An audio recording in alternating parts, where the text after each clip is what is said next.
وهاجاك waxaan idin la wadaagayaa mahmaahyo garaad dhis oo aan kitaabkan ka soo qaaday oo af Soomaaliya waxay leedahay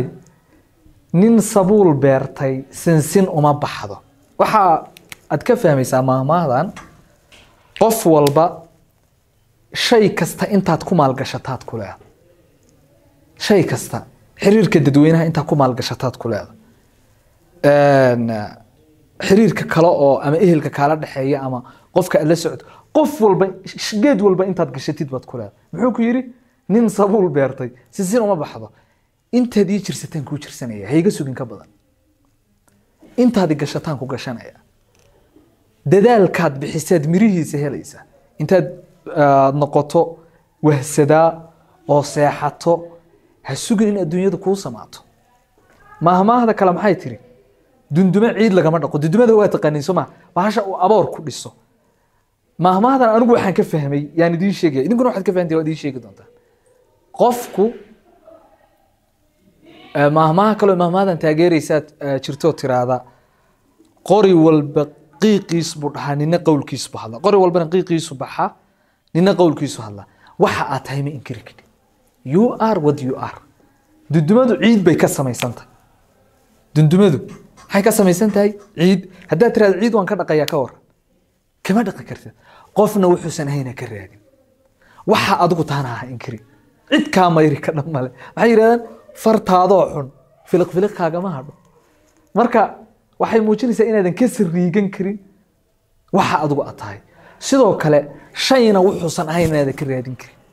waxay la sheego haduu uu dhaafo waxa uu yahay xajmi ka sareeya dad ka raadsan over limit dad ka raadsan de waa jibinaysaa de waad iska hor imaanaysaa marka waa duduma ciid lagama dhaqo way qofna wuxuu saayna ka doonin waxaadan adigu ahayna naftaadana ha ka raadin hana iska dhigin inaad tahay waa duduma ciid lagama dhaqo duduma ciid ka sameeyay dad raad ciidan ka dhaqaya maanta dhan bad ciida ka mayranaya de waad baabiinaysaa waa saas oo kale marka shay walba limitkiisa ku hay wuxuusan ahayna ka doonin xajmiga uu yahay ku hay mahmaahda saddexaad waa maxay ninkii hawadiisu been u sheegto dantiisa ayaa u run u sheegta waata la yiri yani shay kasta ama wax kasta oo waxaan ahayn doona wuxuu yahay baa dhabta keenaysa ninkii hawadiisu been u sheegto dantiisa ayaa u run sheegaysa hawadaad wax yartay ku sawiraysaa maalintii markaad fakadid 100 dawladood baad dhisaysaa oo kala duwan laakiin reality-ga miiska ama dhabta miiska taala iyo sida adiga kula tahay waa kala labo inaan ragow waxa doonaysid iyo xal wuxuu yahay waa kala labo marka ninkii hawadiisu been u sheegto dantiisa ay u rusheeyay hadii gooraale waxa iska noqoto qof realistic ah oo runta ku dhaqma maxaa xaqiiqo ah maxaa macquul ah waliga logic-ga ka fogaan hadaad logic-ga ka fogaatid de runta ayada ku nool ayada kuguma noola way ku soo ridanaysaa aad baad u mahadsantiin waxaan anigu samaystay maaha waa wax muqarrarkan iyo kitaabkan ku yaala